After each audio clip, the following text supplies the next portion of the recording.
आप सबकी जितने भी इष्ट देवी देवियां हैं, आज हम सब उनका आह्वान करेंगे इस कथा मंडल में।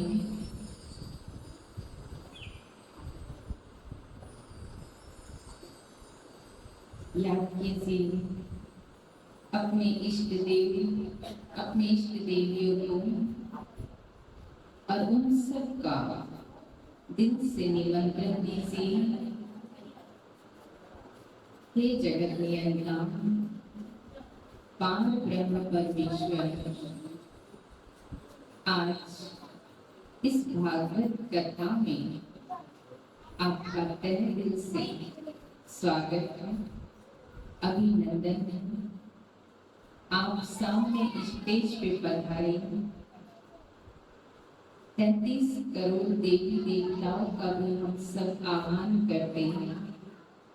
उन सब को भी सामने स्टेज पर विराजमान करिए और सब अनुभव कीजिए कि सामने स्टेज पर सारे देवी देवता विराजमान हैं।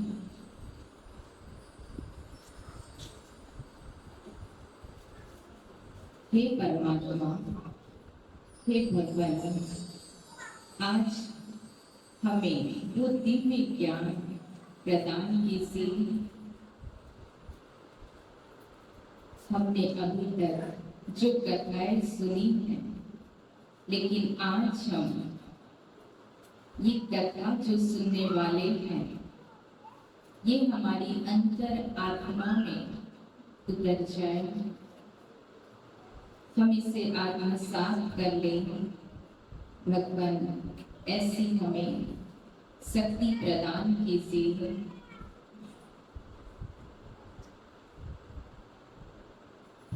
हमें अपने बारे में बताइए, स्वयं का परिचय दीजिए भगवान कि मैं कौन हूँ। मुझे आज अपनी कहानी सुनाइए।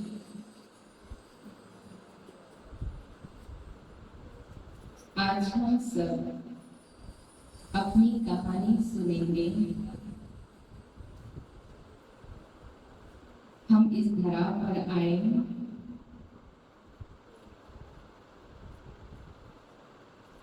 तो हमारे आने का उद्देश्य क्या है?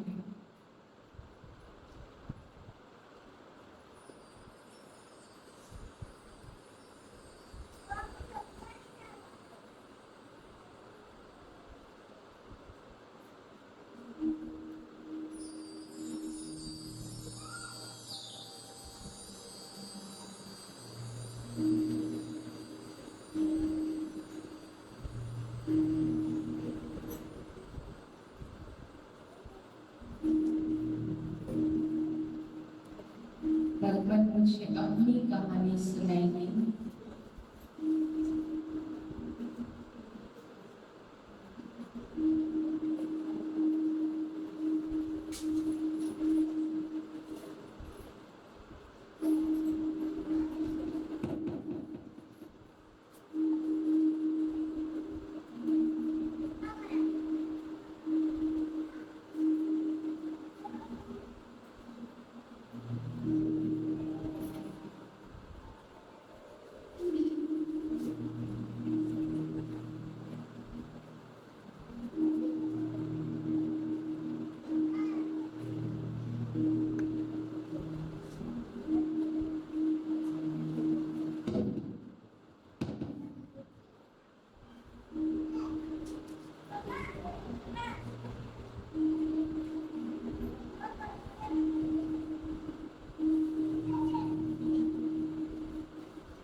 आज हम दूसरे दिवस की कथा का रसपान करेंगे।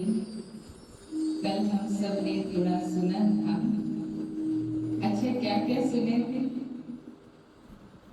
ट्यूशन चल रहा है ना, आज दूसरा दिन हो गया।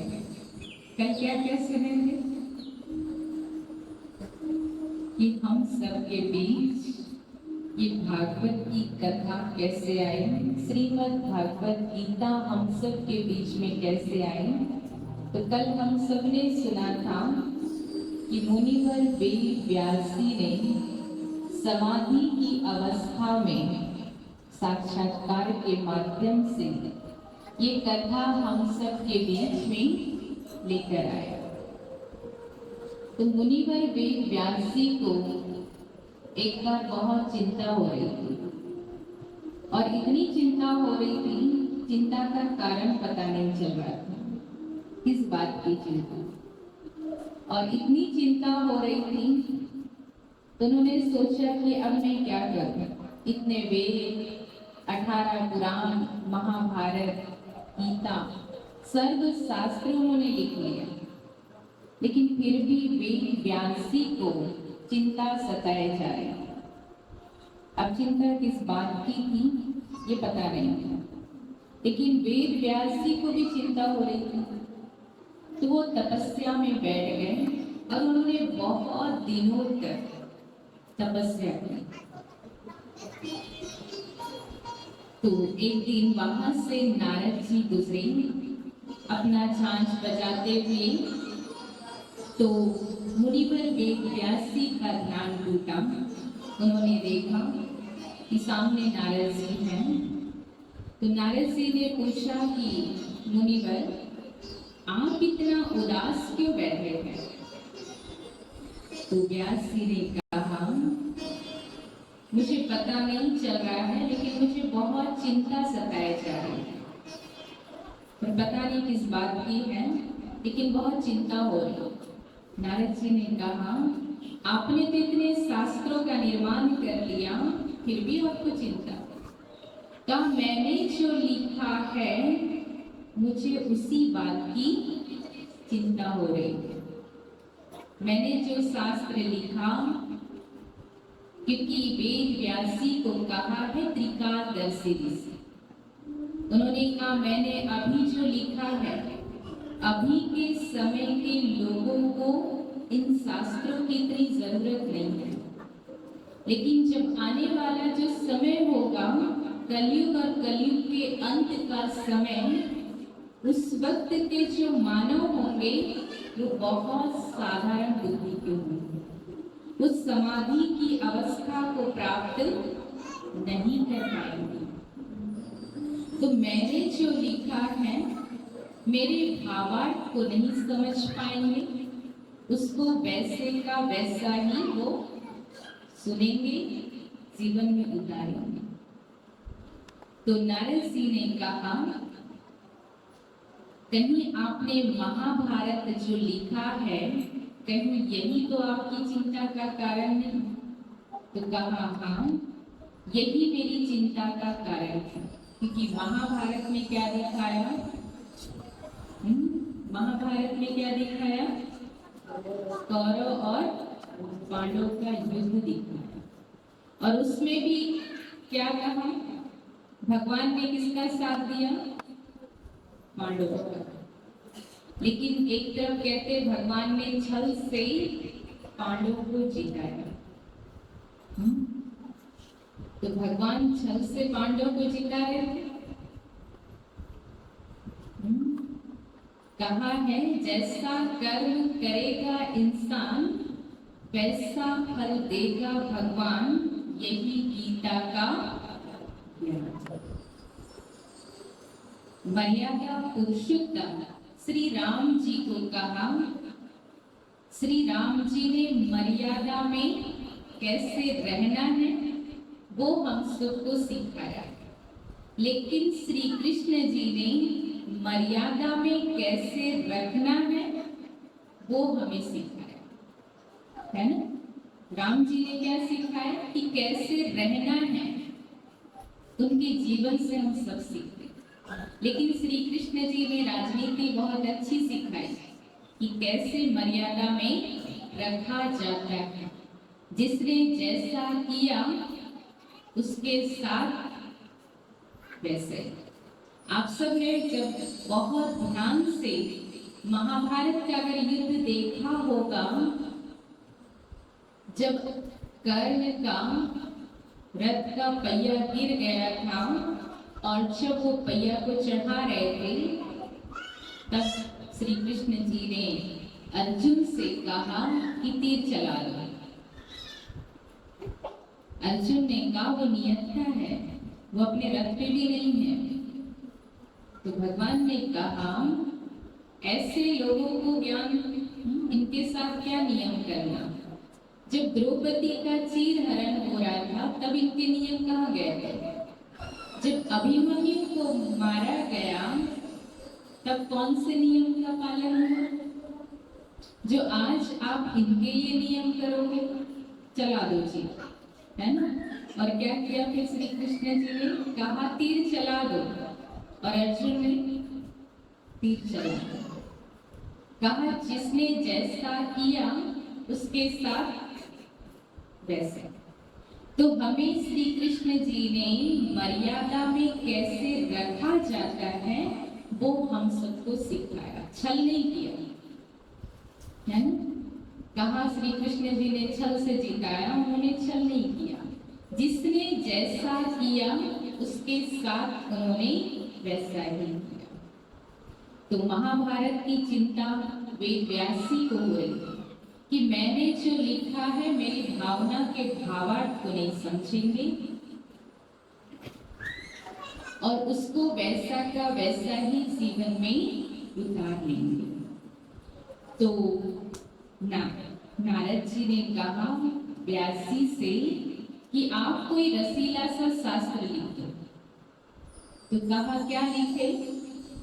तो कहा श्री राम जी के अगर चरित्र का वर्णन करें तो उनके चरित्र में दिखाया, वो तो शुरू से वन में रहे, ताड़का का वध किया, है ना, कई असुरों का वध किया, फिर 14 वर्ष का वनवास भी काटा।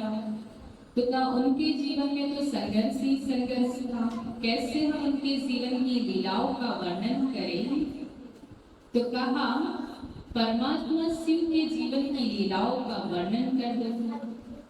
तो कहा वो तो एक निराकार है, हम उनके भी जीवन का कैसे वर्णन करें कि वो इस धरा पर आए, उन्होंने जो सिर पे पाप का घड़ा रखा था उसको कैसे फोड़ा। तो कहा उनके भी जीवन का हम चरित्र नहीं लिख सकते। तो कहा श्री कृष्ण जी के जीवन का चरित्र। तो श्रीमद् भागवत महापुराण में श्री कृष्ण जी के चरित्र का वर्णन लिखा है।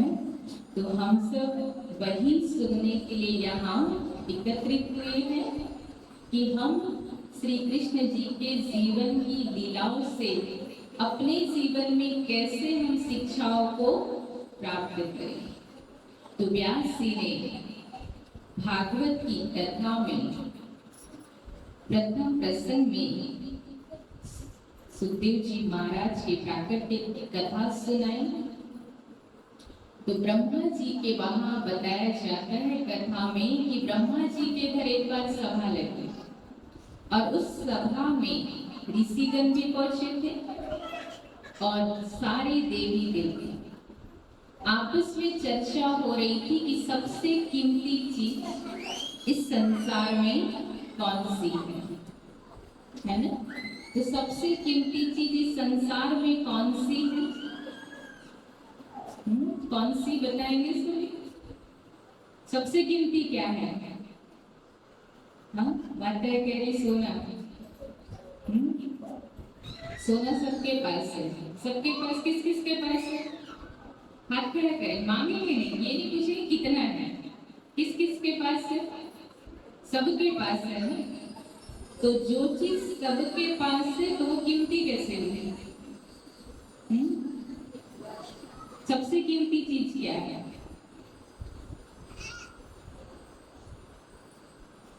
क्या है।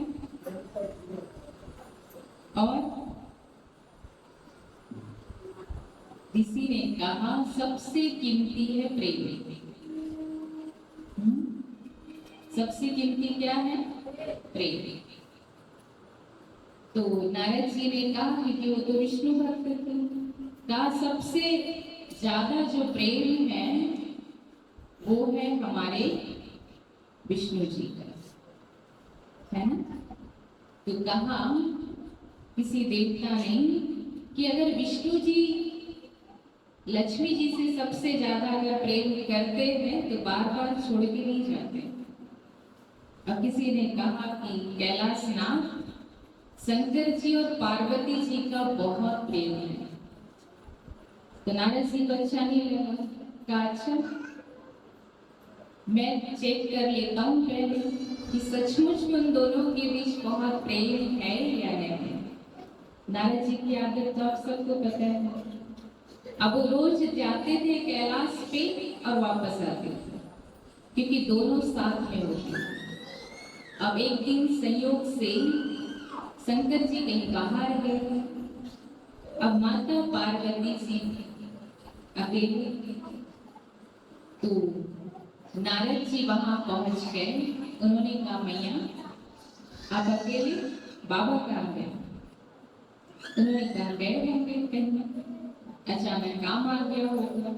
कहा अच्छा आपको बता के नहीं गए? कहा बता के तो जाते हर वक्त, लेकिन अभी अचानक कोई काम आ गया होगा तो चले गए होंगे। अब उन्हें क्या करवानी थी? नारद जी ने सोच रखा था कि इन दोनों के बीच तो लड़ाई करवाती रहेगी, है ना। तो नारद जी ने कहा अच्छा आपको बाबा बता के नहीं गए, इसका मतलब आप दोनों का प्रेम थोड़ा कम है, वो आपसे इतना प्रेम नहीं करते। मैया ने कहा नहीं नहीं ऐसी कोई बात नहीं है, बाबा मुझसे बहुत प्रेम करते। तो क्या अच्छा आपको पता है उन्होंने अपने गले में जो मुंडों की माला पहनी है वो किसकी है? अब पार्वती मैया के ये तो मुझे नहीं पता कि गले में जो मुंडों की माला पहनी है वो किसकी है। कहा अच्छा आपको ये पता है अमर कथा क्या है? मैया ने कहा वो भी नहीं पता। तो नारद जी ने कहा अमर कथा वो सबको नहीं सुनाते, जिससे ज्यादा प्रेम करते हैं उसी को अमर कथा सुनाते। बस इतना कह के नारद जी वहां से निकल गए। मन में क्या आ गया? संशय। अब मैया का दिमाग क्या हो गया? सब मुस्कुरा रहे हंस रहे, सब अनुभवी बैठे। पति पत्नी के बीच लड़ाई हो तो चल जाता है, आपस में सुलह हो जाता है, लेकिन किसी तीसरे के वजह से हो जाए वो थोड़ा सा वो होता है ना। अब मैया नाराज, बाबा आए, उन्होंने देखा क्या बात है नाराज क्यों है। और जब पति पत्नी नाराज होते तो बात कैसे करते? बीच में बच्चे को ले आते। पूछा बाबा ने अच्छा गणेश कार्तिक कहाँ गए? तो सीधा सीधा जवाब मिलता है, कहते मुझे क्या पता, होंगे कहीं, गए होंगे कहीं। अगर सीधा सीधा जवाब ना मिले तो सोच लेना बात कहीं और से नाराजगी की आई है। बाबा ने कहा यहाँ कोई आया था? मैया ने कहा कौन आया कौन गया मुझे क्या पता। बाबा ने सोचा चलो अंतर ध्यान हो गए, ध्यान की मुद्रा में बैठे और उन्होंने देखा कि कौन आया और क्या वार्तालाप हुआ। तो उन्होंने पूछा कि अच्छे नारद जी आए थे? उन्होंने कहा क्या बात है? तो उन्होंने कहा आपने जो ये गले में मुंडों की माला पहनी है ये किसकी है? बाबा ने कहा इतने वर्षों से तो आपने कोई पूछा नहीं कि मैंने जो गले में मुंडों की माला पहनी है किसकी है, आज अचानक क्यों? कहा मुझे नहीं पता, बस मुझे इसका आंसर चाहिए कि आपने ये क्यों पहनी है और किसकी है। बाबा बता नहीं रहे थे, लेकिन अब संशय तो आ ही गया कि आप तो बताओ। फिर कहा मैंने जो ये मुंडों की माला पहना है ये आपके जितने जन्म हुए हैं उसका याद है। कहा जितने जन्म हुए उतने मुंडों की ये माला है और कुछ मुंह मेरे अनन्य जो प्रिय भक्त हैं उनकी है। मैया ने कहा, आपको कहा अजन्म, आप जन्म मरण से न्यारे हो और मेरे इतने जन्म। तो हम इस कथा को यहाँ विराम देते और हम इसके भावार्थ को समझते हैं। पार्वती है ना, पार्वती मैया, पार्वती का नाम, पार्वती की उत्पत्ति कैसे हुई? हम सब आत्मा को अगर पार्वती बनना है, उस शिव को प्राप्त करना है, तो हमें पार्वती जैसे बनना पड़ेगा। पार प्लस वती। और पार्वती जी की उत्पत्ति कैसे हुई? तो बताया जाता है कि हिमालय और मैना के सहयोग से हुई। हिमालय अर्थात जो हर परिस्थिति में अडिग रहता है। परिस्थिति माना पराई स्थिति, दूसरों की स्थिति। जो दूसरों की तरफ से जीवन में समस्या आए, कैसी भी बातें आए, लेकिन सदा अचल अडोल रहे, वो कौन? हिमालय। तो हमारे मन की स्थिति कैसी हो? हिमालय की तरह की। दूसरा कहा मैं नाम अर्थात निमित्त भाव, कि मैंने जो ये कार्य किया है, ये मैंने नहीं किया। किसने कराया? किसका कार्य है? बोलिए। स्वयं परमात्मा का कार्य है, भगवान का कार्य। वो कराने वाला है और हम सब आत्मा निमित्त है। तो मन में जब निमित्त भाव आ जाएगा, दृष्टि भाव आ जाएगा, तो वो क्या बन जाएंगे? मैं नाम। तो जिस आत्मा के अंदर ये दो स्थिति हो जाएगी, ये दो विशेषता जीवन में आ जाएगी, तो वो आत्मा क्या बन जाएगी? पार्वती। तो हम सब आत्मा कौन है? पार्वती। एक पार्वती की दुर्गति नहीं हुई थी, जिसे अमर कथा सुनाई। आज हम सब आत्माओं की दुर्गति हो गई और स्वयं परमात्मा अमरनाथ बाबा हम सबको आज अमर कथा सुनाने के लिए यहाँ आए हैं। तो हम सब वही अमर कथा सुनेंगे। नमः शिवाय, ओम नमः शिवाय, नमः शिवाय रटिता जाय। नमः शिवाय, ओम नमः शिवाय, नमः शिवाय रटिता जाय।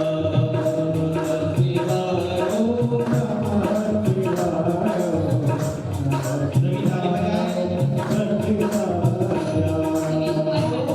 शिवाय।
बाबा से पूछा कि ये अमर कथा क्या है। तो बाबा ने कहा अमर कथा हर किसी को नहीं सुनाई जाती, पर मैया ने जिद किया कि मुझे ये अमर कथा तो आज सुनानी है। तो बाबा ने कहा मैया तो ऐसे मानने वाली अब नहीं, इसलिए बाबा ने क्या किया, अमर कथा सुनाई। तो सबसे पहले 3 तालियां बजाई। कैलाश पे जितने भी जीव जंतु थे सब वहां से चले गए। बताया जाता है कि त्रिशूल ने कैलाश का चक्कर लगाया, चेक किया कि कोई है तो नहीं, पता चला कोई भी नहीं है। फिर बाबा ने कहा कि जब मैं अमर कथा सुनाऊं तो बीच में हुकार भरते जाना, जी स्वामी जी स्वामी। मैया ने कहा बाबा ने जैसी अमर कथा शुरू किया और कुछ ही मिनट के बाद वहां एक तोते का अंडा था। उस अंडे से तोते का बच्चा बाहर आया। और मैया जब कथा सुन रही थी तो बीच में हुकार भर रही थी, जी स्वामी जी स्वामी। और क्या हुआ, थोड़ी देर बाद मैया को क्या हो गया, यहाँ किसी को आ तो नहीं रही है, जाग रहे सब, प्रमाण तो दीजिए, सभी जाग रहे हो ना? अपने लिए एक बार ताली बजाओ। तो मैया को कथा सुनते सुनते नींद आ गई। अब सुख अंडे से बाहर आ गया था। अब वो कथा सुनने लगा। और तोते की खासियत होती, कोई चीज वो बाहर बाहर जब वो सुनता है तो बोलना शुरू करता। अब मैया के वचन बोलना शुरू किया, जी स्वामी जी स्वामी। और बाबा ने आंख बंद करके कथा सुनाना प्रारंभ कर दिया। अब जब कथा खत्म हुई, बाबा ने देखा मैया की तो आंख बंद है। फिर मैया ने कहा जो छूट गया वापस रिपीट करो। बाबा ने कहा अब रिपीट होने वाली नहीं। तो बाबा के मन में आया कि जब आप सो गए थे तो कथा सुनी किसने? आप सबको कथा याद आई? उस दिन याद आ गया कैलाश पर्वत का।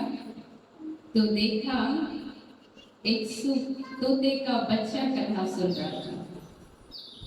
अब बाबा ने उसका पीछा करना शुरू। 14 भुवन, तीनों लोकों में कहीं भी शरण नहीं। अब कहीं और से समस्या आए तो देवता शरण भी दे। अब देवता के घर से ही समस्या थी, कोई शरण देने वाला नहीं। सुख आगे आगे और बाबा पीछे पीछे, कहीं शरण नहीं मिली। अपनी जान बचाने के लिए बताया जाता है कथा में कि मुनिवर वेद व्यासी की पत्नी ने जैसे मुंह खोला और सुख कहा मुख से अंदर। बाबा व्यासी के घर पहुंचे। कहा व्यासी को आपके घर चोर आया है, मेरे घर की चोरी करके। व्यासी हंसने लगे। सोचा भगवान कभी दर्शन देंगे और वो इस रूप में देंगे, मैंने ये भी नहीं सोचा। व्यासी हंसने लगे, आपके घर चोरी करने लायक है ही क्या? कैलाश पे क्या था? कुछ भी नहीं, पर चोरी क्या किया? तो बाबा ने कहा अमर कथा उसने सुन ली है, अमर कथा की चोरी। अब व्यासी ने कहा जिसने भी अमर कथा सुन लिया वो तो अमर हो गया, वो कैसे मरेगा?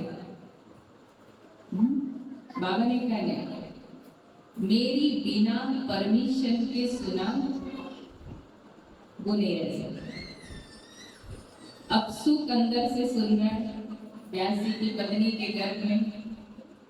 बाबा ने कहा जब तक बाहर आएगा ना तब तक मैं यही समाधि लगा के बैठ जाता हूँ। तो बाबा ने कहा मैं 1 साल की यहाँ समाधि लगा के बैठ जाता हूँ, वो बाहर आएगा फिर उसका खेल खत्म। अंदर से सुख सुन रहा है, सुख कहता है आप 1 साल की समाधि लगाते हो, मैं तो पूरे 12 साल की समाधि लगा के बैठ जाता हूँ। सुख 9 माह में बाहर नहीं आया, 9 महीने में बाहर नहीं आया, 9 साल में बाहर नहीं आया। कितने साल में बाहर आया?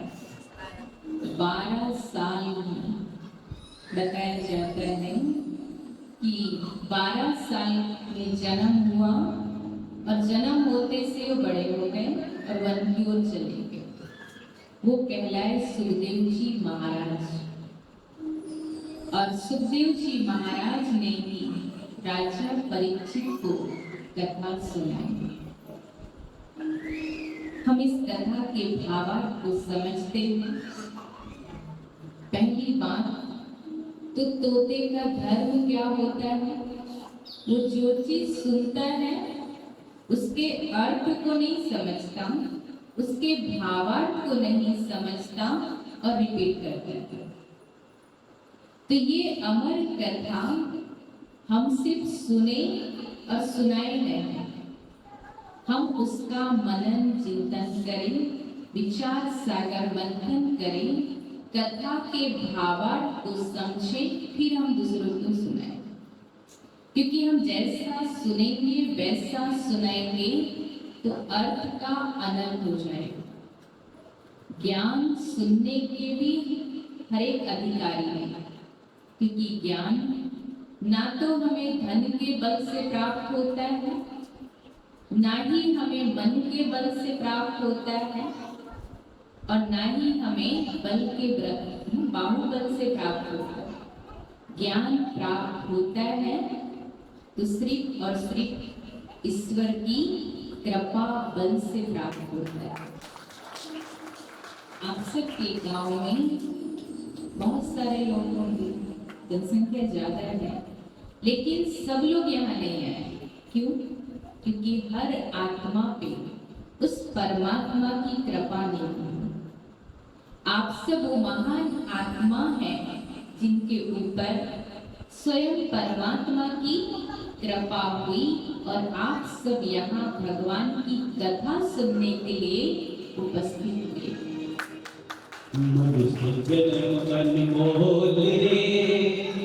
तुम माटी में ना रोले, अब के मिला है फिर न मिलेगा, कभी नहीं कभी नहीं कभी नहीं।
तू बुलबुला है पानी का कर जोर जवानी का बुलबुला है पानी का कर जोर जवानी का बुलबुला है पानी का कर जोर जवानी का बुलबुला है पानी का कर जोर जवानी का समझ कर चलना पगले पता नहीं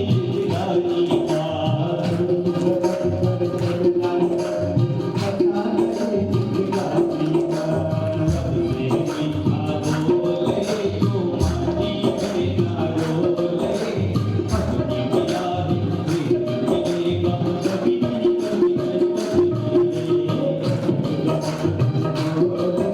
बोले तो माटी में ना डोले अपनी मिला मिलेगा कभी नहीं कभी सददेव भगवान की भागवत महापुराण की जय हो। मुनिवर वेदव्यासी भागवत के दूसरे प्रसंग में बताते हैं कि आत्मदेव नाम का ब्राह्मण था। उन्हें कोई संतान नहीं थी। उनकी पत्नी जो धुंधली थी वो रोज अपने पति आत्मदेव को परेशान करती कि हमें कोई संतान नहीं, कोई तो संतान चाहिए। उन्होंने एक गाय ले आए, अपने घर गाय पाला, लेकिन गाय को भी कोई संतान नहीं हुई। सोचा था कि गाय को जो संतान होगी उसे ही हम अपनी संतान समझ के पाल लेंगे, लेकिन किस्मत गाय को भी कोई संतान नहीं। रोज धुंधली आत्मदेव को परेशान करती थी कि कोई तो संतान चाहिए। एक दिन आत्मदेव परेशान होकर नदी पर चले गए। वहां उन्होंने आत्महत्या करने की कोशिश की। वहां एक महात्मा जी स्नान कर रहे थे। उन्होंने देखा तो आत्मदेव जी को रोका, कहा रुको, आप ये घोर पाप करने क्यों जा रहे हो, क्यों आत्महत्या कर रहे हो? तो आत्मदेव जी ने अपनी व्यथा सुनाई, कहा मुझे कोई संतान नहीं है। आपकी तपस्या में कोई बल हो, आप आशीर्वाद कर दीजिए तो संतान हो जाए।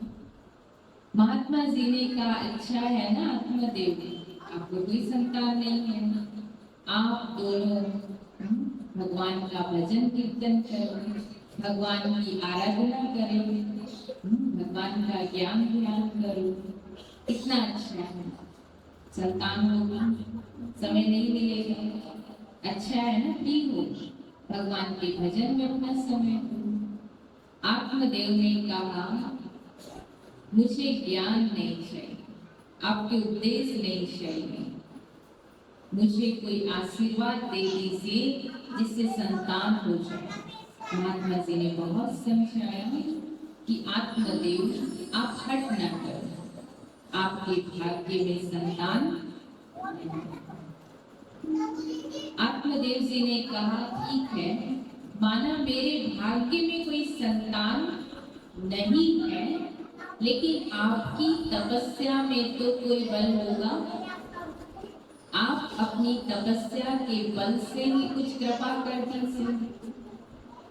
तो महात्मा जी ने अपनी तपस्या का फल उन्हें दे दिया, कहा इससे आप अपनी पत्नी को खिला दो, आपको संतान हो जाएगी। लेकिन इसको खाने के कुछ नियम बता दिए। आत्मदेव जी बहुत खुश हो गए कि अब तो मुझे संतान प्राप्ति होगी।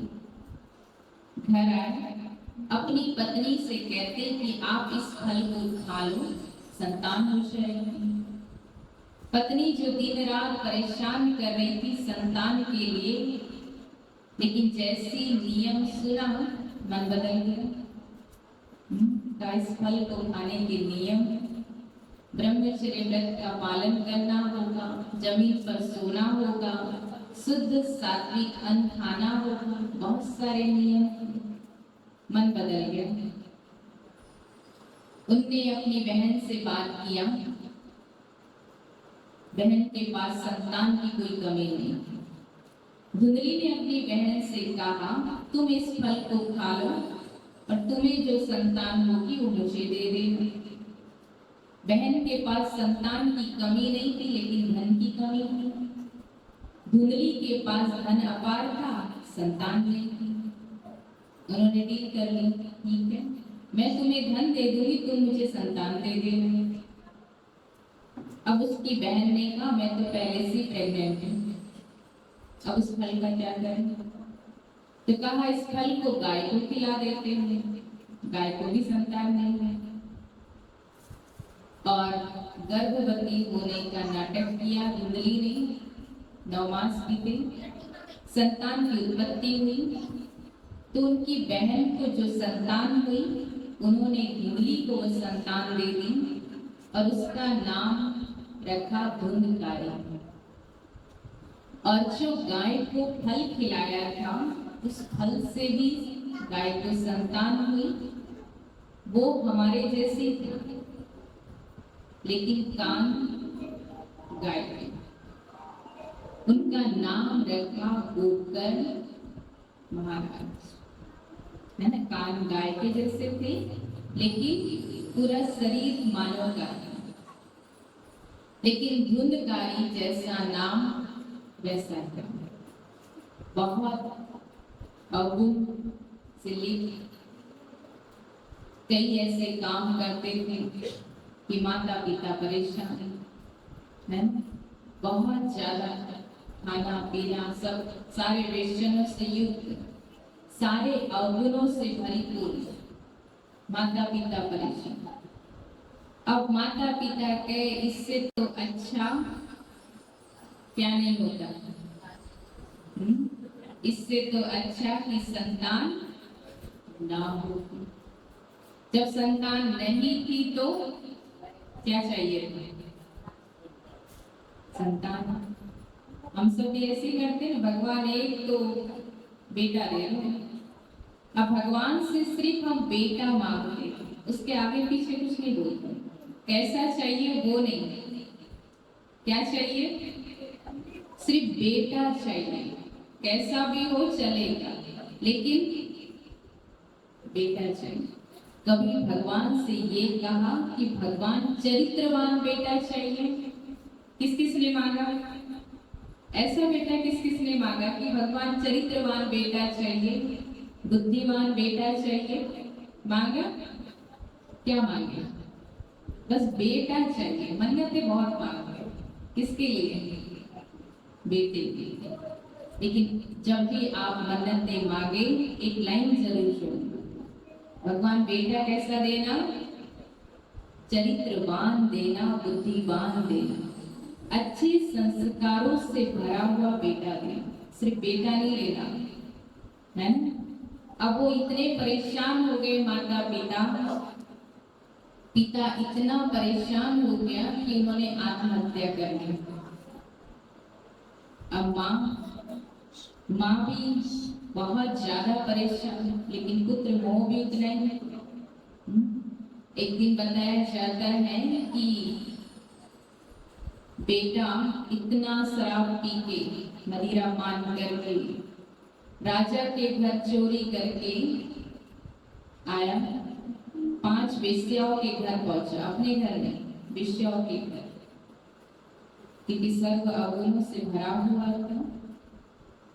वेश्याओं ने देखा कि ये राजमहल का धन है, चेकिंग तो होगा, और चेकिंग होगी तो पता चल जाएगा तो हम सब कहाँ होंगे?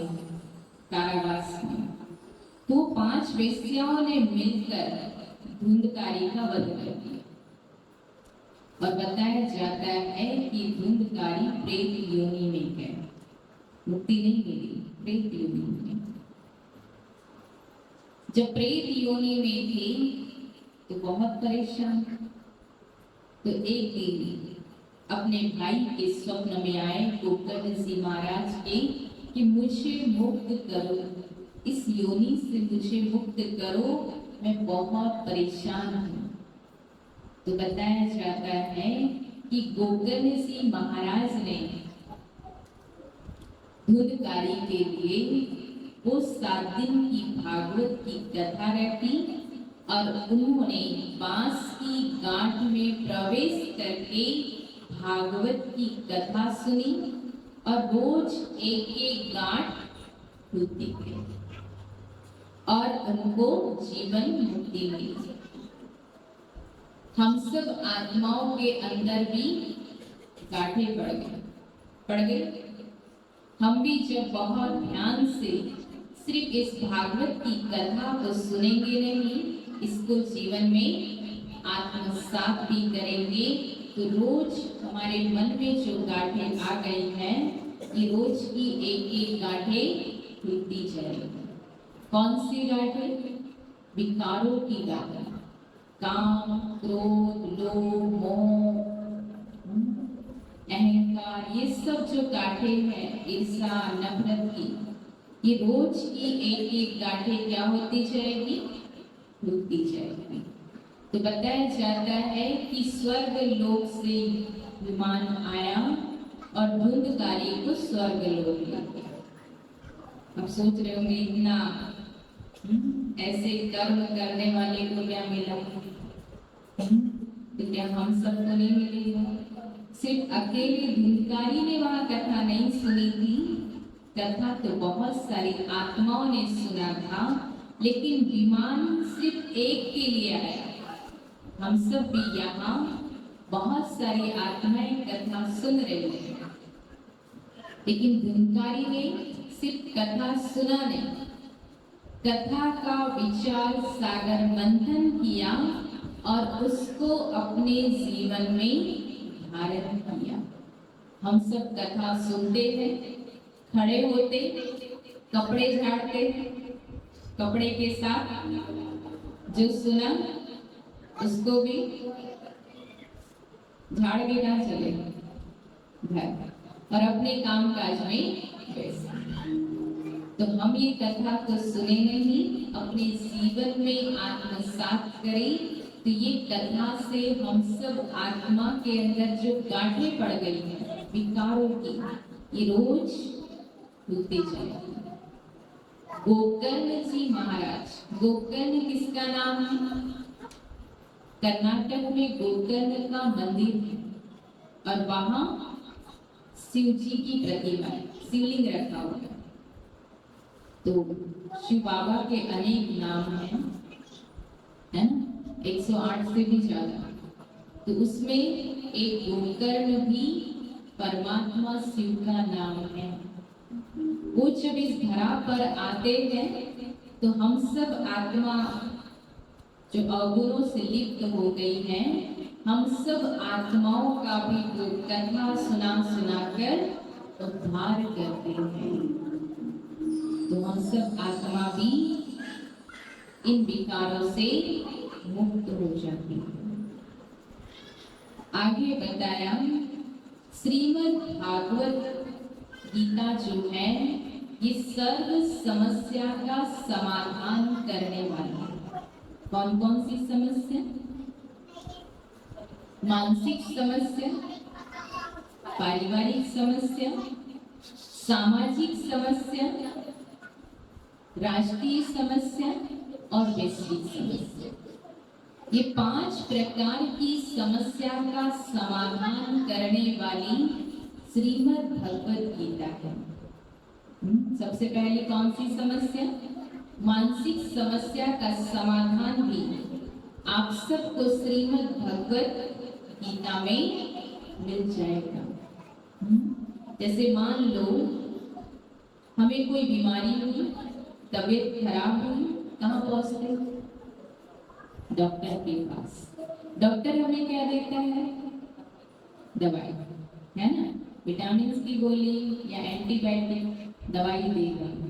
हम बताते जाते कि हमें सिर दर्द हो रहा है, घबराहट हो रही है, ऐसा लग रहा है, वो दवाई लिखते जाते और कहते कि मेडिकल से ये दवाई ले लेना और इसको 7 दिन तक रोज खाना, और जैसा भी हो कम या ज्यादा तो आकर एक बार और बता दो, है ना? अब हमने डॉक्टर से दवाई भी लिखवा ली, मेडिकल से भी खरीद ली, लेकिन घर आकर हमने उस दवाई को बढ़िया पैक करके अलमारी में रख दिया। खाया नहीं, क्या किया? बोलिए। पैक करके अलमारी में रख दिया। 7 दिन बीत गए, लेकिन हमारी तबीयत ठीक होने के बजाय और भी हमने सोचा रे हमारी कोई तबीयत ठीक ही नहीं हो रही है, कहाँ गए वापस? डॉक्टर के पास। अब डॉक्टर ने पूछा दवाई खाई थी? क्या कहेंगे? दवाई हमने खाई नहीं, उसको बढ़िया पैक करके अच्छे से हमने अलमारी में रख दिया। डॉक्टर कहेगा उसको कितने भी अच्छे से आप पैक करके रख दो, उससे कुछ होने वाला नहीं है। जब तक दवाई को आप खाएंगे नहीं तब तक आप ठीक होंगे नहीं। तो हम सब ने भी श्रीमद् भगवद गीता को बढ़िया लाल कपड़े में पैक करके कहाँ रख दिया? अलमारी में, है ना? सब लोग कहेंगे हमारे घर है, रामायण है, महाभारत है, सब है, लेकिन कहाँ है? कहाँ है? आप सब बोल रहे अलमारी में, यानी मतलब आप लोगों ने रखा है अलमारी में। कैसे रखा? ऐसे खुला? कैसे रखा है? लाल कपड़े में बांध कर पैक करके अलमारी में रख दिया। कभी उसको खोल के नहीं पढ़ा। जब हमने खोल के उसको पढ़ा नहीं तो हमारी समस्या का समाधान होगा। कुछ लोगों को तो स्मृति आ गई कि चलो अधिक मास चल रहा है, अब उसको निकालेंगे, थोड़ा साफ करेंगे और एक दिन में एक अध्याय, दूसरे दिन में दूसरा, तीसरे दिन में तीसरा, 18 दिन में 18 अध्याय, है ना? कुछ तो ऐसे भी है महान आत्माएं कि एक ही दिन में 18 अध्याय फटाफट। एक भाई से मेरी मुलाकात हुई, तो अच्छे पढ़े लिखे थे। उन्होंने कहा मैंने कम से कम 10 बार गीता को पढ़ा, पर मुझे आज दिन तक समझ में नहीं आया। तो मैंने कहा आपने पढ़ा कैसे? कहा रोज का एक अध्याय। मैंने कहा कितने भी बार पढ़ लीजिए, समझ में आने वाली नहीं। हम सिर्फ पढ़ते हैं, उसके भावार्थ को नहीं समझते, उसकी गहराई को नहीं समझते। वेद व्यास जी को इसी बात की चिंता सताई जा रही थी कि मैंने जो लिखा है मानव भावार्थ को नहीं समझेगा, और उसमें जो एग्जाम्पल दिया है, जो उदाहरण दिया है, उसको ही वो मान लेगा। तो हमारी मानसिक समस्या का भी समाधान आपको श्रीमद् भगवद गीता में मिलेगा, क्योंकि कई ऐसे महान आत्माओं का हम सब अनुभव सुनते हैं कि जब भी उनको कोई उलझन होती थी, मन में कोई उलझन होती थी, कोई चुनौती आती थी, कोई समस्या आती थी, तो कहते थे कि हम श्रीमद् भगवद गीता की गोद में बैठ जाते थे और उसे खोलकर पढ़ना प्रारंभ करते थे, तो हमें अनेक समस्या का समाधान मिल जाता है। तो मानसिक समस्या का समाधान भी कहाँ मिलेगा? श्रीमद् भगवद गीता में। दूसरा है पारिवारिक समस्या का समाधान, ये भी आपको गीता में मिलेगी। अच्छा बताइए, कौरव और पांडव के बीच जो लड़ाई चल रही थी वो किस लिए हो रही थी? किस बात की लड़ाई? प्रॉपर्टी की, जमीन जायदाद की थी। और वो दोनों थे कौन आपस में? भाई, है ना?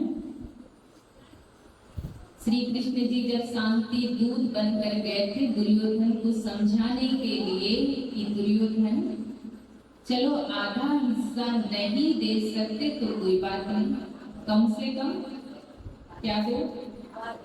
5 गांव ही दे दो ताकि 5 भाई उस पे राज्य तो करें। क्या जवाब दिया?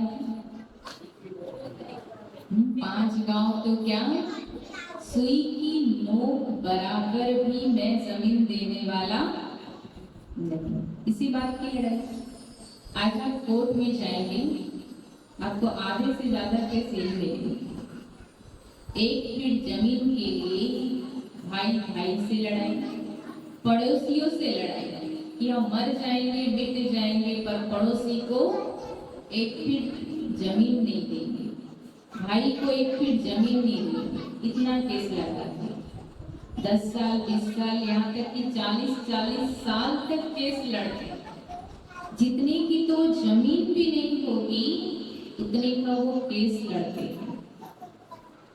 हर दगो कर जो मत कोई सगा भाई सी, दगो कर जो मत कोई सगा भाई सी, दगो कर जो मत कोई सगा भाई सी, दगो कर जो मत कोई सगा भाई सी, दगो कर जो, दगो कर जो, दगो कर जो मत कोई सगा भाई सी, दगो कर जो मत कोई सगा भाई सी, दगो कर जो मत कोई सगा भाई सी, दगो कर जो मत कोई सगा भाई सी।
छोटे भाई को ज्यादा मिल जाता है और बड़ों को कम, बंजर भूमि। लेकिन कई बार ऐसा देखा होगा कि जिस भाई को ज्यादा मिल गया वो भाई दिनों दिन गरीब होता जा रहा है, लेकिन जिस भाई को कम मिला, बंजर भूमि मिली, वो भाई दिनों दिन तरक्की कर रहा है। जिसके भाग्य का जो है उसको कोई छीन नहीं सकता, जिसके भाग्य में जो है उसको मिलकर ही रहेगा। फिर बताया सामाजिक समस्या का समाधान कहाँ मिलेगा? श्रीमद् भागवत गीता में। आप सब ने देखा होगा कि दुर्योधन और दुशासन को बिगाड़ने वाला जो था कौन थे? कौन से मामा? शकुनी मामा, है ना? शकुनी जी का टारगेट गांधारी नहीं थी, धृतराष्ट्र नहीं था, कौन था? दुर्योधन, युवा पीढ़ी। तो आज का आधुनिक युग का जो शकुनी मामा है वो कौन है? कौन है? छोटू। मोबाइल। वो भी किसको बिगाड़ रहा है? युवा पीढ़ी, है ना? मोबाइल बहुत अच्छी चीज है, जैसे हम अगर अच्छे से यूज करें, सही यूज करोगे तो वो बहुत अच्छा है। अगर हमने मिस यूज किया तो क्या होगा? कई युवक क्या कहते हैं, हमारी तो तमन्ना बहुत पहले से थी, लेकिन जब कोरोना काल आया तो हम सब परेशान हो रहे थे और बच्चे बहुत खुश हो रहे थे। क्या कह रहे थे? वाह कोरोना वाह, बरसों की मन्नत पूरी कर दी, कम से कम ऑनलाइन पढ़ाई के कारण ही हमें मोबाइल मिल गया और हम परेशान हो रहे थे, है ना? तो एक लेटेस्ट घटना, एक बहुत छोटा बच्चा 8वीं क्लास में, वो अपने पिता का फोन चला रहा था, गेम्स खेलते हुए, तो उसमें कुछ लिंक्स आई, उसने टच किया, ओपन कर दिया और ओपन करके जैसे वो पूछता गया वैसे वो डालता गया। अब 8वीं क्लास का पढ़ा हुआ बच्चा था, समझदार था, उसने जो पूछा उसने डाल दिया और 1 मिनट भी नहीं हुआ होगा कि पिता का बैलेंस खत्म, मैसेज आना शुरू। अब बच्चे के हाथ में फोन था, बच्चे ने कहा अभी तो मेरे ही हाथ में फोन है, मैंने तो कहीं पेमेंट ही नहीं किया, मैसेज कैसे आ गया? देखा तो बैंक से मैसेज थे, पिता के खाते में 40 लाख रुपए थे, वो 1 मिनट में खत्म। बच्चा घबरा गया। अब सोचा कि मेरे को तो अब पिटाई पड़ेगी, है ना, डांट पड़ेगी मुझे। वो इतना घबरा गया बच्चा कि बच्चे ने सुसाइड कर दिया, 8वीं क्लास का बच्चा। ये है शकुनी माँ। बच्चे को जो बिगाड़ रहा है, अभी तो क्या देखते हैं? रील। अभी रील का फैशन चल रहा है ना, वैसे ऐसे हाथ करके क्या करते हैं हम लोग? रील के ऊपर खिसकाते रहते हैं वैसे। उस दिन डॉक्टर के पास जाओगे ना तो डॉक्टर क्या कहेगा? कौन सी बीमारी हो गई? रियल बीमारी हो गई, क्योंकि हमारे हाथ ऐसे ऐसे चलेंगे। एक और लेटेस्ट घटना कुछ समय पहले की है। बच्चा एकलौता, बहुत मन्नतों से बच्चे को माता पिता ने लोन लेके पढ़ाया, डॉक्टर की पढ़ाई, नीट की एग्जाम की तैयारी। बच्चा जब घर आया, बाहर पढ़ रहा था, पूरे टाइम बच्चे क्या करते? मोबाइल चलाते। और माता पिता की आदत क्या होती है गांव में? बच्चे को बार बार टोकते, बस दिन रात मोबाइल में लगा है। और खासकर तो माता होती है नहीं होती है ना, जितना ज्यादा मोबाइल देखेंगे माता उतने बार टोकेंगे, मोबाइल क्यों चला रहे हो, क्या काम कर रहे हो। बच्चा परेशान हो गया, उसको ज्यादा टोकना पसंद नहीं आता, है ना। हम अगर बच्चे को सुबह से रात तक बोले ना ये मत करो, वहां मत जाओ, तो बच्चा कहेगा मेरे पास भी दिमाग है, उसको इतना गुस्सा आया कि उसने अपनी ही माँ का खून कर दिया, मार दिया। पिता बचाने आए तो बुरी तरह घायल। इसकी वजह से दोनों खत्म, मोबाइल की वजह से। तो मोबाइल बहुत अच्छी चीज भी है तो नुकसान भी है। अगर हमने उसको सही यूज किया तो आप तरक्की कर सकते हैं, अगर हमने मिस यूज किया तो पता नहीं हम कहाँ होंगे। डॉक्टर तो बनना दूर, जेल की हवा खा रहा है, परिवार बिखर गए, समाप्त तो हो गया। तो सामाजिक समस्या का समाधान भी आप सबको गीता में मिलेगा। तो ऐसे शकुनी से खुद भी बचे और अपने बच्चों को भी अवश्य बचा कर रखें। फिर आता है राष्ट्रीय समस्या का समाधान। राष्ट्रीय समस्या का समाधान अर्थात राष्ट्र भी आज कैसा हो गया है? धृत राष्ट्र, धृत माना अंधा, राष्ट्र माना देश। आज हमारे देश में अंधत्व आ गया, क्योंकि विदुर जैसे ऐसी महान आत्माएं, लायक आत्माएं हैं, लेकिन उनको गद्दी पर नहीं बिठाया जा रहा है। लेकिन किसको बिठाया जा रहा है?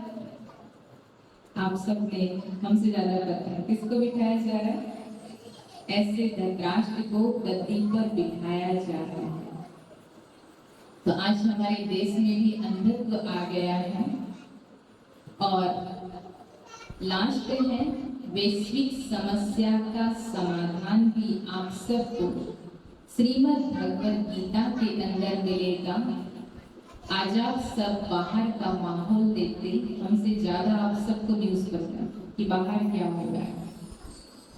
आज आप दुनिया की हालत अगर आप देखेंगे तो ऐसा लग रहा है कि हर गांव, हर शहर, हर व्यक्ति के अंदर एक भय है, एक डर है।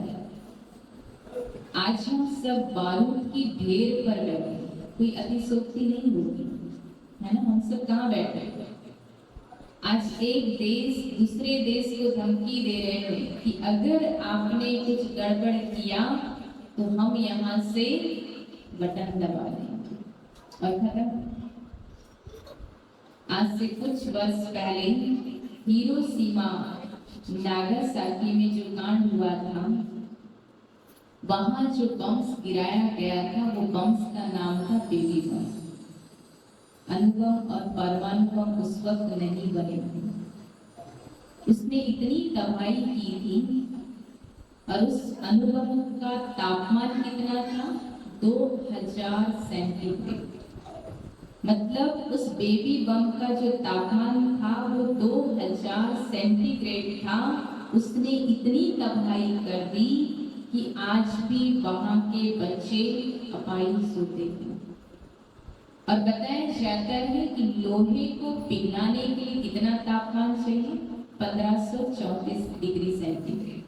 सोचो, उस वक्त उस छोटे से बेबी बम ने इतनी तबाही कर दी। आज अणुबम, परमाणु बम, कई मिसाइल्स बन गई। आज ऐसे बम्स बन गए कि एक बम 100 देश को उड़ा दे। टाइम बम, मानव बम, कई ऐसे आविष्कार हो गए।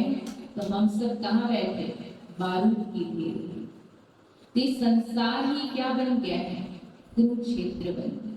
सिर्फ कोई एक वो हरियाणा प्रदेश का एक छोटा सा वो गांव कुरुक्षेत्र नहीं। पहले उस गांव का नाम था थानेश्वर, लेकिन 1974 में वहां एक कलेक्टर आए जिले के। उन्होंने इतिहास पढ़ा तो उनको लगा कि अरे इतना ऐतिहासिक ये यहाँ का एरिया है और इसका तो कहीं नामो निशान नहीं। तो उन्होंने उस स्थान को बहुत डेवलप किया और उसको जिला बनाया और उस स्थान का नाम रखा कुरुक्षेत्र। वहां पहले वो थानेश्वर गांव था, उसका नाम बाद में पड़ा। तो कोई एक वो थानेश्वर वो वहां कुरुक्षेत्र के मैदान में महाभारत का युद्ध नहीं हुआ। आज पूरा संसार ही एक युद्ध का मैदान है, क्योंकि महाभारत के युद्ध में जो योद्धा थे वो कितने मारे गए, तो बताया जाता है 1,66,20,000 योद्धा मारे गए। अगर आप भारत की जनसंख्या भी अगर काउंट करेंगे ना, वो भी इतनी नहीं होगी। थोड़ा विचार करने योग्य बात है कि इतने सारे लोग, फिर घोड़ा, हाथी, उनको इतने सारे लोगों को रहने के लिए क्या वो स्थान हो गया होगा? और 18 दिन तक युद्ध चला तो सोते कहाँ थे? क्योंकि सूर्यास्त के बाद युद्ध नहीं होता था। इतने सारे लोगों का भोजन कौन बनाता था, सफाई कौन करता था? सोचने वाली बात है। तो वो छोटा सा प्रदेश युद्ध का मैदान नहीं है, आज पूरा संसार ही युद्ध का मैदान है। गीता के 13 अध्याय के प्रथम श्लोक में कहा है, इदं सरितं कौन्तेय, हे कौन्तेय, हे अर्जुन, ये पूरा शरीर क्या है? क्षेत्र है। इस शरीर को कहा क्षेत्र, और इस शरीर के अंदर जो रहने वाली है वो है क्षेत्रज्ञ, मतलब आत्मा। जो इस क्षेत्र के अंदर रहने वाली क्षेत्रज्ञ को जान लेता है वो है बुद्धिमान, वो है ज्ञानवान।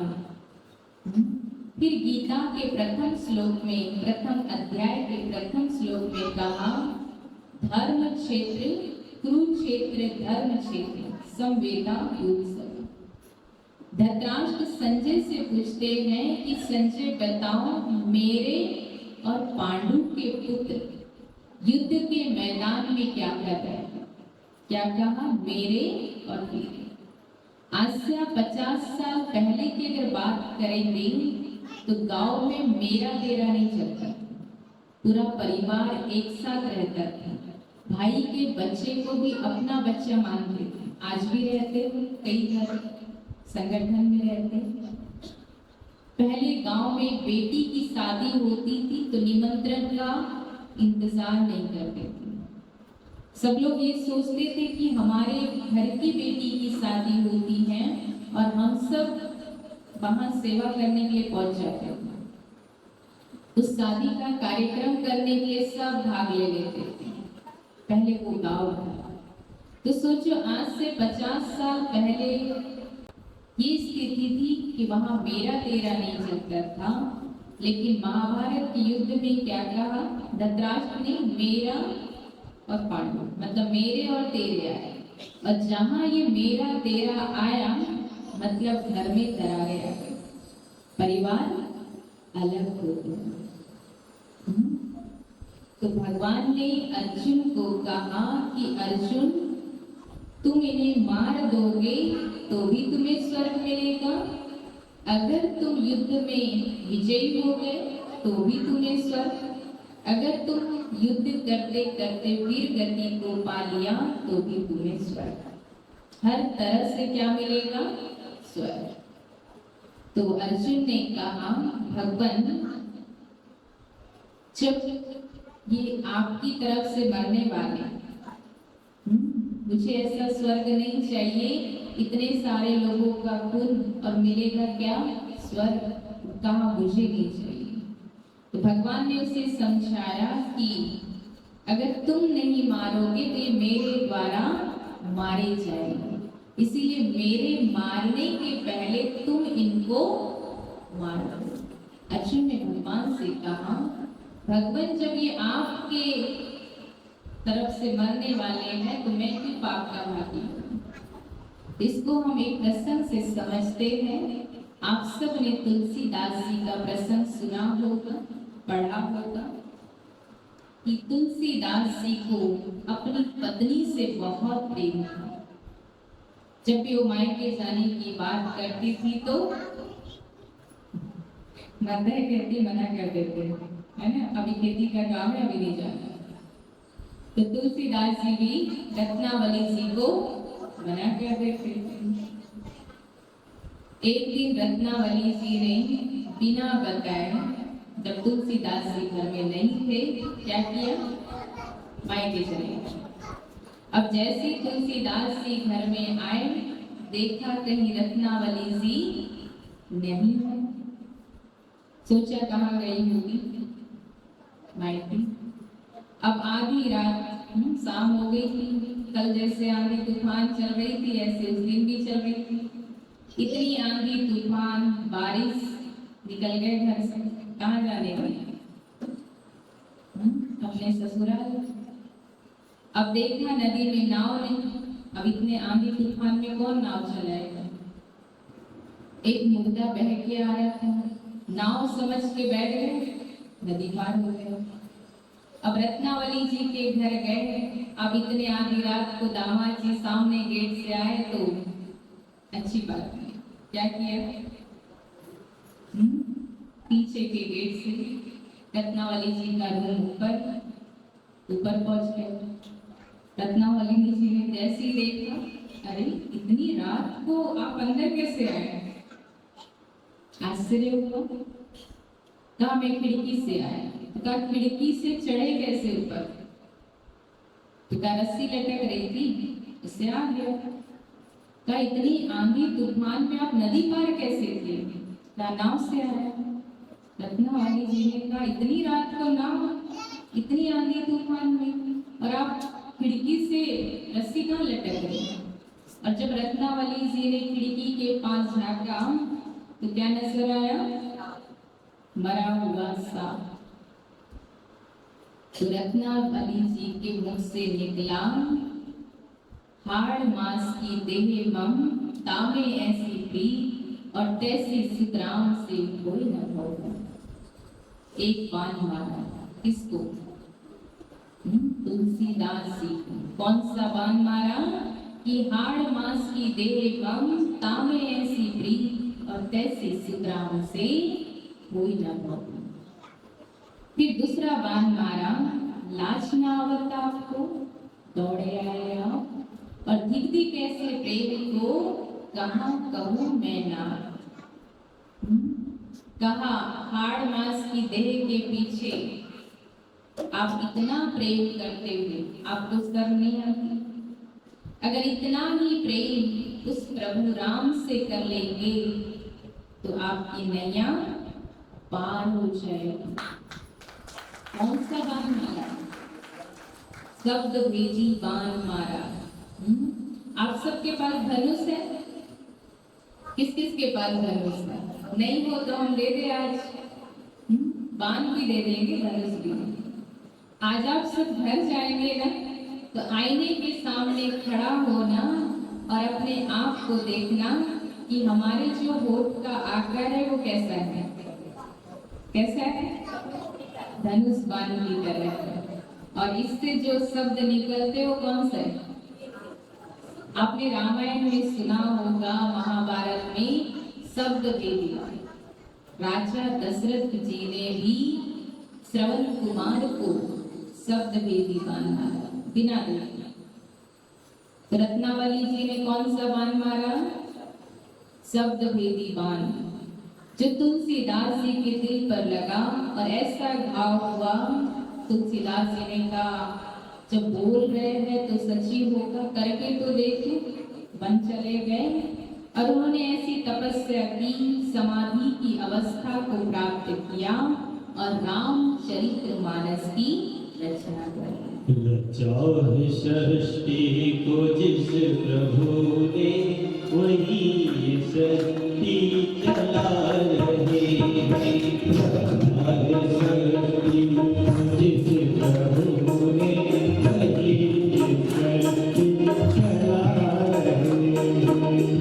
चाहे सृष्टि को जिस प्रभु ने, वही सृष्टि चला रहे हैं।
तपस्या करके अपने गांव लौटे तो सब लोग उनको तुलसीदास जी कहने लगे। तो कुछ लोगों ने उनसे पूछा कि पहले तो आपको तुलसी तुलसी कहते थे, अब तुलसीदास जी कहने लगे। तो तुलसीदास जी ने कहा, तुलसी तुलसी क्या करे, तुलसी बन की घास, और ऐसी कृपा हुई प्रभु राम जी की, बन गए तुलसी। कहा ऐसा बाण मारा मेरे दिल को, ऐसा बाण मारा मेरे दिल को, जिसकी मार सही ना जाए। कहा किसने मारा? कहा रत्नावली जी ने ऐसा बाण मारा कि तुलसी से तुलसीदास बना दिया। तो कौन सा बाण था? तो तुलसीदास जी को शब्द भेदी बाण मारा। तो तुलसीदास जी मरे या तुलसीदास जी के अंदर की वासना मर गई? तो भगवान ने अर्जुन को क्या कहा? आप मेरे मारने के पहले इनको मारो, क्योंकि भगवान के घर की डेट तो हमारी फिक्स है, ठीक से है। कहा इनके अंदर जो दुर्योधन बैठा है इनको मारो। शरीर खत्म करने से वासनाएं खत्म नहीं होगी। हमारे अंदर जो दुर्योधन दुशासन मंत्रा बैठी हुई है इनको खत्म करना है। शरीर को खत्म करेंगे, आत्मा तो अपने संस्कारों को लेकर जाएगी और फिर अगला जन्म लेगी, तो उन्हीं संस्कारों के साथ वो अगला जन्म लेगी। इसीलिए कहा इनके अंदर की वासना को मारो। जब दुर्योधन के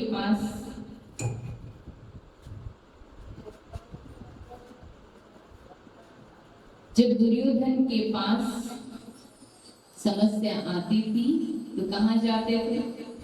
सकुनी मामा के पास। और उन्होंने ऐसे समस्या का समाधान बताया कि महाभारत बन गई। अर्जुन के जीवन में भी समस्या आई, वो किसके पास गए? भगवान के पास। तो श्रीमद् भगवत गीता बन गई। राजा परीक्षित जी के जीवन में भी समस्या आई। कौन सी समस्या? तो बताया जाता है कि राजा परीक्षित के राज्य में जब कलयुग ने प्रवेश किया तो राजा से स्थान मांगा। क्या राजा मुझे आपके राज्य में आना है, स्थान चाहिए। राजा ने कहा नहीं, लेकिन कलयुग ने कहा नहीं, मैं आपके राज्य में आऊंगा और मैं ही निमित्त बनूंगा भगवान को याद कराने के। तो राजा परीक्षित ने उनको पहले 2 स्थान दिया, काव्यस्यालय और मद्रालय, ये 2 स्थान तुम्हारे। कलयुग ने कहा राजन मेरा परिवार बहुत बड़ा है, मुझे और स्थान चाहिए। तो तीसरा स्थान दिया जुआ जहाँ खेला जाता है, और चौथा स्थान दिया सोना। कौन सा सोना? वो सोना नहीं जो रात को सोते हैं। कौन सा सोना? जो पहनते हैं गले में, हाथ में, ये सोना है ना। तो सोना कलयुग की निशानी है। और जैसी सोने में स्थान मांगा, राजा जी ने सिर पे क्या पहना था? और कलयुग ने सिर में प्रवेश कर गया मुकुट के माध्यम से, और उनका दिमाग डूब गया। ऋषि के आश्रम पहुंचे, श्रमिक ऋषि के आश्रम। तो वहां सारे ऋषि तपस्या में लीन। उन्होंने देखा, अच्छा मैं राजा, मेरा यहाँ कोई स्वागत सत्कार नहीं हुआ, मेरी कोई आवभगत नहीं हुई, तो क्या करें? उन्हें बहुत गुस्सा आ गया। पास में मरा हुआ सांप पड़ा था, उन्होंने उठाया, श्रमिक मुनि के गले में डाल दिया। वो ध्यान से जागे। ये बात श्रमिक मुनि के बच्चे को पता चली। उन्होंने बिना जानकारी लिए हाथ में जल लिया, करमंडल से और श्राप दे दिया। कहा जिन्होंने भी ये काम किया हो मेरे पिता के साथ, उस 7 दिन के अंदर तक्षक सर्प के डसने से खत्म। जैसी ये बात मुनि को पता चली, उन्होंने कहा अपने बच्चे को, अरे हम जिसके राज्य में रहते वही हमारा राजा है, ये क्या किया? तो मुनि राजा के पास आए। राजा परीक्षित को बताया कि राजन आपके पास सिर्फ 7 दिन है, मेरे बेटे ने आपको श्राप दे दिया और आपकी 7वें दिन तक्षक सर्प के डसने से मृत्यु हो जाएगी। आप ये 7 दिन अपना लोक परलोक सुहेला कर लीजिए। आप सुखदेव जी महाराज के पास जाइए और अपना लोक परलोक सुहेला कर लीजिए। राजा ने कहा मुझे 7 दिन भी जीवित रहने का अधिकार नहीं है, मुझे उसी वक्त मृत्यु दंड क्यों नहीं दिया? 7 दिन क्यों दिया? तो अच्छा बताइए, हम सब के पास कितने दिन हैं? 8 दिन। कितने दिन? सप्ताह में कितने दिन है? सोमवार से रविवार तक 7 दिन। किसी के पास है 8 दिन? इस 7 दिन में यहाँ से कोई जाएगा और यहाँ कोई आएगा। कहते जब तक वक्त नहीं होगा तो गोली से भी बच जाएंगे, जब तक वक्त नहीं होगा तो गोली से भी बच जाएंगे, और वक्त आ जाएगा तो ठोकर से भी जाना पड़ेगा।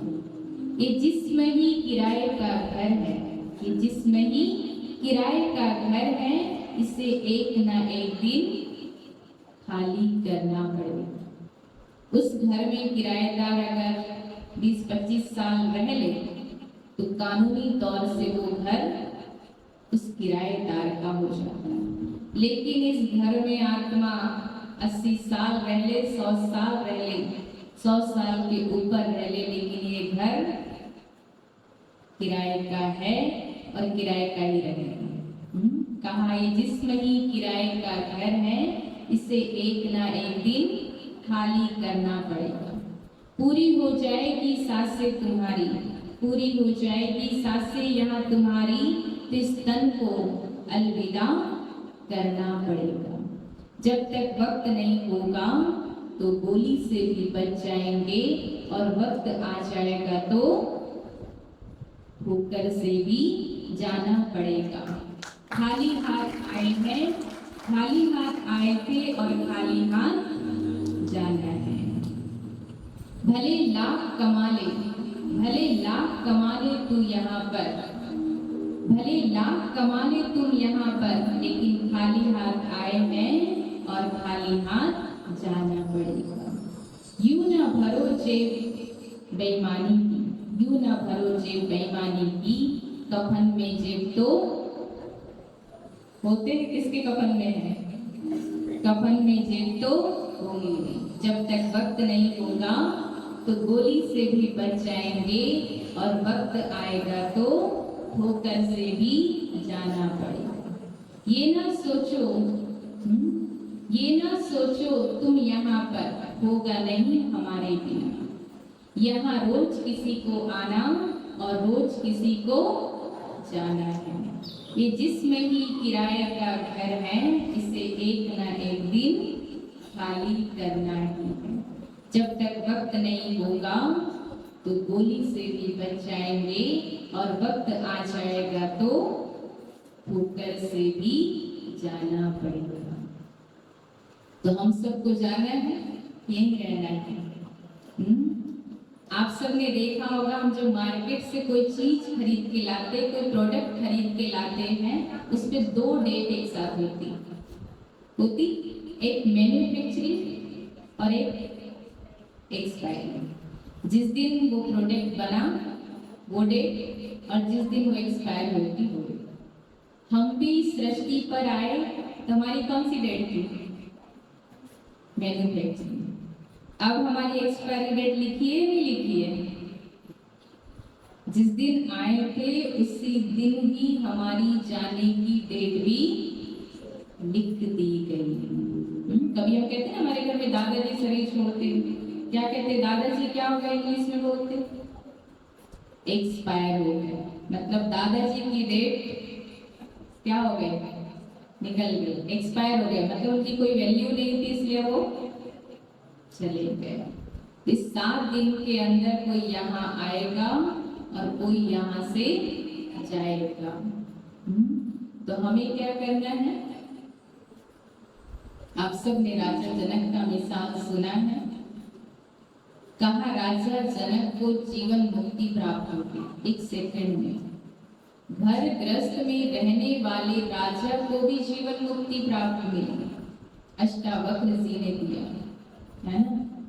एक बार सुखदेव जी महाराज राजा जनक जी से मिलने के लिए गए, क्योंकि पता चला कि राजा जनक जी को विदेही राजा जनक जी की उपाधि मिल गई। ऋषियों से बड़े ऋषि, सन्यासियों से बड़े सन्यासी की उपाधि मिल गई। तो सुखदेव जी महाराज जब राजा जी के पास गए मिलने के लिए, शाम का वक्त था, राजा ने कहा महात्मन, अभी मैं थोड़ा राजपाट के कार्य में व्यस्त हूँ, आप एक काम कीजिए, अभी मैंने सामने एक महल बनाया है, आप उसको थोड़ा देख कर आइए, बहुत सुंदर डिजाइन है।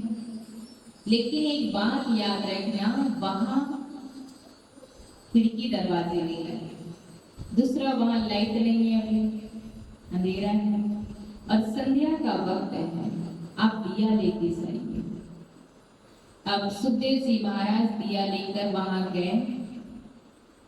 जब वो महल देख रहे थे, संध्या का वक्त था, थोड़ी सी हवा चली और दिया बुझ गया। सुखदेव जी महाराज ने अपने हाथ दिए के बिचाव में लगा लिया, है ना। उनका सारा ध्यान कहाँ गया? दिए पर, है ना। उन्होंने पूरा महल घूम लिए, लेकिन ध्यान कहाँ था? दिए। जब वो राजा के सामने आए तो राजा ने कहा, देख आए, कैसा लगा महल? देखा पूरा? तो महात्मा जी ने कहा, उतने अच्छे से नहीं देखा, क्योंकि सारा ध्यान मेरा कहाँ था? दिए पर। तो राजा ने कहा, मिल गया आपके प्रश्न का उत्तर। मैं सारा दिन राजपाट संभालता हूँ, राजमहल में रहता हूँ, सारा कारोबार करता हूँ, लेकिन मेरा सारा ध्यान कहाँ है? इस दिए पे। कौन सा दिया? आत्मा रूपी दिया, है ना। तो जब हम रोज आत्मा रूपी दिए पे ध्यान रखेंगे तो हम घर ग्रस्त में हैं, लेकिन हम भी कैसे होंगे? कहा जाता है, न जग त्यागो न हरि भूलो, न जग त्यागो न हरि भूलो, रहो ऐसे जिंदगानी में जैसे कमल खिलता पानी। कैसे रहना है? कमल की तरह। कमल कहाँ रहता? कीचड़ और पानी के बीच, लेकिन इतना सुंदर, न्यारा और प्यारा। तो हमें भी अपने जीवन को ऐसा बनाना है। आप सब ने कलश देखा है, एक होता है नारियल वाला कलश और एक होता है दिए वाला कलश। जब हम गणेश जी की स्थापना करते घरों में, मंदिरों में, तो 2 कलश की साथ में स्थापना करते हैं। महाराष्ट्र में बहुत होता है कि गणेश जी जब बिठाते हैं तो उनके साथ 2 कलश रखते हैं, एक दिए वाला और एक नारियल वाला। नारियल वाला जो कलश है, आप उसको बहुत ध्यान से देखिए, किसका प्रतीक है? पहले जो कलश रखते थे तो बिन पेंदी का मिट्टी का कलश होता था, अभी तो पीतल और तांबे और सोने पता नहीं किस किस, है ना। पहले बिन पेंदी का कलश होता था, वो भी मिट्टी का। ये तन किसका है? कहते मिट्टी का बना हुआ ये तन मिट्टी में विलीन हो जाएगा। जब हम ध्यान की मुद्रा में बैठते हैं, ये कलश के नीचे वाला जो भाग है ये भी एक शरीर है? और कलश के गर्दन में क्या बांधते हो, क्या लपेटते हो? धागा। हम भी गले में क्या पहनते हैं?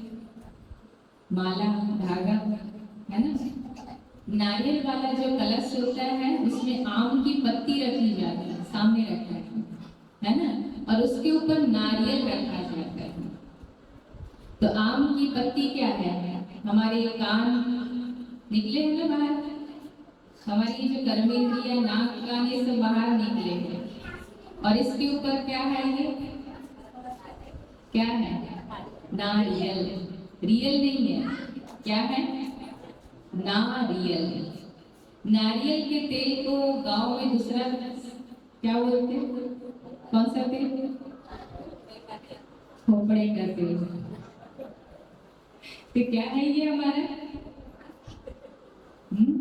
और इस नारियल में 3 आंखें है ना, उस नारियल में 3 आंखें होती हैं। 2 तो ये खुली है, दिख रही है, तीसरी आंख है किस किस के पास है? कुछ ही लोगों के पास है। आज आपको तीसरी आंख भी मिली। जैसे आप सभी अभी यहाँ कथा सुन रहे थे, कई लोग कहते हैं दीदी आपका ज्ञान बड़ा अच्छा है, बस हमारी समझ में नहीं आता। फिर थोड़ी देर के बाद कहेंगे, 1-2 दिन के बाद, अब आ गया हमारी समझ में। तो क्या कहा जाएगा? अब जाकर खुली उनकी आंख। कौन सी आंख? बुद्धि रूपी तीसरा नेत्र। तो 2 आंखें जो दिखाई दे रही, मंदिर में जाते क्या गाते? प्रभु नैन को रहा दे। हमारी आंखें हैं फिर भी भगवान को क्या कहते हैं? हम अंधे रास्ता दिखाओ, नैन को राह बताओ। तो हमारा बुद्धि रूपी तीसरा नेत्र। अब नारियल के ऊपर पूंछ होता है, किसी में ज्यादा किसी में कम। तो हमारे भी सिर में क्या है? बाल। अब किसी के घने होंगे ज्यादा, किसी के कम, है ना? अब हम क्या करते? उस नारियल को फोड़ते, क्या निकलता है? उसके अंदर से कोमल चीज, उसको हम यूज करते हैं। और जैसे ही उसके अंदर से वो कोमल बेली निकलती है और नारियल को हम जला देते, किसी काम का नहीं। तो कलश का भाग है हमारा ये शरीर, गर्दन से नीचे तक का। इसके ऊपर आम के पत्ते, और ये क्या है हमारा? नारियल, है ना? अब इस भगवान ने कहा जो रियल नहीं है, जो ना रियल है, उसको फोड़ो। हमने क्या सुना और क्या समझा? भगवान कौन सा नारियल मांग रहे हैं? ले आए ढूंढ के श्रीफल और तोड़ दिया। आप भगवान खुश हो जाओ, है ना? भगवान ने कौन सा नारियल तोड़ने की बात कही? ये रियल वाला। गणेश जी की स्थापना में नारियल का कलश इसलिए रखा जाता है कि गणेश जी ने नारियल तोड़ा था, रियल वाला। हम रियल वाला नहीं तोड़ रहे हैं। ऐसा नहीं कि यहाँ से जाके इसको तोड़ रहे हो, ये नहीं तोड़ना है। इसके अंदर जो कोमल चीज है वो है आत्मा। जैसी यहाँ से आत्मा निकली, इस शरीर को भी क्या करते हैं? जला देते हैं, किसी काम का नहीं, है ना? वैल्यू किसकी है? आत्मा की है। दूसरा कलश है दिए वाला। दिए वाले का भी कलश का जो भाग है वो हमारा इस शरीर। गले में भी हम धागा या माला पहनते हैं और उसके ऊपर एक मिट्टी के पात्र में ज्योति जलाते हैं, तेल या घी डाल के। वो ज्योति किसका प्रतीक है? हम आत्मा का प्रतीक है। आत्मा रूपी ज्योति आप सबकी जली या अभी भी नहीं जली? किस किस की जली आत्मा रूपी ज्योति? हाथ खड़ा करेंगे। कुछ ही की जली है, कोई बात नहीं, 7 दिन तक तो जली जाएगी। अभी थोड़ी थोड़ी जल रही है ना? कुछ तो एक दिन में जल गई, अब कुछ थोड़ा टाइम ले रही है, पर जली नहीं सकी। तो हमें अब कौन सा नारियल तोड़ना है? रियल वाला, नारियल नहीं, है ना, रियल। तो गणेश जी ने अपना नारियल तोड़ा। नारियल तोड़ा मतलब रियल वाला जो प्रतीक है वो गणेश जी का है, और नारियल वाला जो कलश का प्रतीक है वो हम सब आत्माओं का है। क्योंकि गणेश जी का नारियल टूट गया, है ना, उसका गणेश जी का क्या किए थे? शरीर से सिर अलग, मतलब गणेश जी की हत्या नहीं की गई, गणेश जी का सिर काटा गया। कभी ये वर्णन सुना कि गणेश जी का वध हो गया? नहीं, गणेश जी का वध नहीं किया, उनके पिता ने उनका गला काटा। कौन सा गला? देह अभिमान का गला। और कौन सा गला लगाया? क्या स्मृति दिलाई? तुम शरीर नहीं, तुम आत्मा हो, है ना, आत्मबोध कराया। तो गणेश जी को आत्मबोध हो गया था, इसलिए उनका गला कटने के बाद उनका आत्मबोध हुआ। इसलिए रियल वाला जो दीपक वाला जो कलश है वो है गणेश जी का यादगार। अभी हमारा गला नहीं कटा है ना, हमें अभी भी अभिमान है या नहीं है? किसी के अंदर ज्यादा होगा, किसी के अंदर कम। अभी हम देख रहे थे जब भजन चल रहा था तो कुछ ऐसे ऐसे ताली बजा रहे थे, कुछ खुल के दबा रहे। ऐसे ऐसे जो ताली बजाता है ना, पता है किसका प्रतीक है? अभिमान का। क्योंकि देखते रहे, मुझे कोई देख तो नहीं रहा है, फिर धीरे धीरे ऐसे दबाएगा, बजाएगा। और यहाँ हम अपने पद पोजीशन को भूलकर बैठे। मैं डॉक्टर हूँ, मैं इंजीनियर हूँ, कोई नहीं है। यहाँ जब हम बैठते तो ये सोच कर बैठे मैं सिर्फ और सिर्फ भगवान का कौन हूँ? बच्चा। और बच्चे के अंदर कोई अभिमान नहीं होता है, वो बढ़िया मस्ती में, वो ये नहीं देखते कौन मुझे देख रहा है नहीं देख रहा, अपनी मस्ती में बढ़िया मस्त रहते हैं। तो हम सब भी खुल के ताली बजाओगे ना, क्या फायदा होगा? हार्ट की बीमारी, हार्ट अटैक नहीं आएगा। तो हम सबको किसका ध्यान रखना है? किसका ध्यान? दूसरों का नहीं, अपने खुद के दिल का, है ना, कि हार्ट अटैक कम हो, आए ही ना तो ज्यादा बेटर है। तो हमारे हाथ में पॉइंट होते हैं, जो हम खुल के बजाते हैं, जोर से बजाते हैं, तो ये पॉइंट दबते हैं और हमारी 50% बीमारियां खत्म हो जाती हैं। तो यहाँ अभिमान को गेट पे छोड़ के आना, भगवान का बच्चा बनकर बैठना, तो आपको इस कथा का आनंद आएगा। अभी हम सभी परमात्मा की याद में बैठेंगे, 2 मिनट परमात्मा को याद करेंगे, धन्यवाद करेंगे। और कल हम सभी समय का विशेष ध्यान रखिए, 6 बजे आप सब यहाँ आ जाएंगे तो बहुत अच्छा, आप सबको पूरी कथा सुनने मिलेगी, है ना। और आप सब लेट आएंगे तो आपको पूरी कथा सुनने नहीं मिल पाएगी। कल कौन कौन 6 बजे आएगा?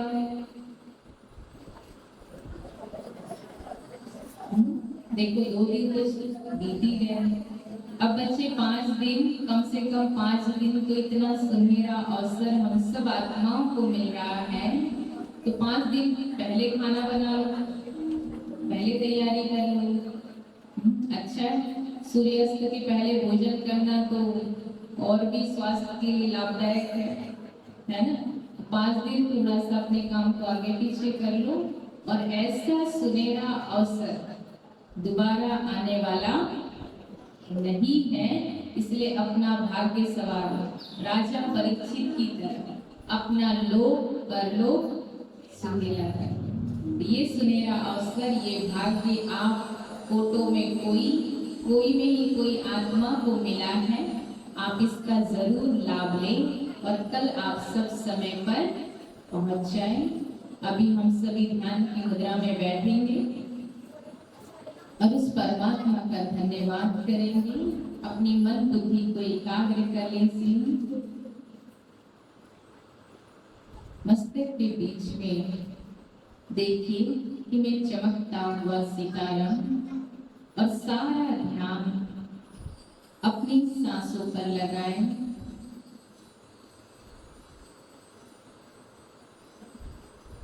केंद्रित कीजिए।